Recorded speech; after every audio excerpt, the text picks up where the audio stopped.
hindi ka namin pwedeng pautangan ng pera. Ngayon, maliban dyan sa uling nyo, may mga isasanla pa ba kayong iba? Kikiyomi.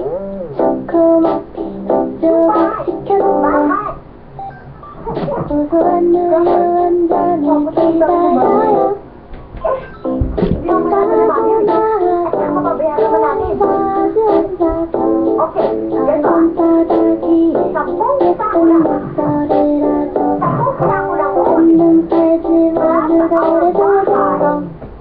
At saka, paano yung bahay doon? Kailangan mo. Sabay mo tuloy.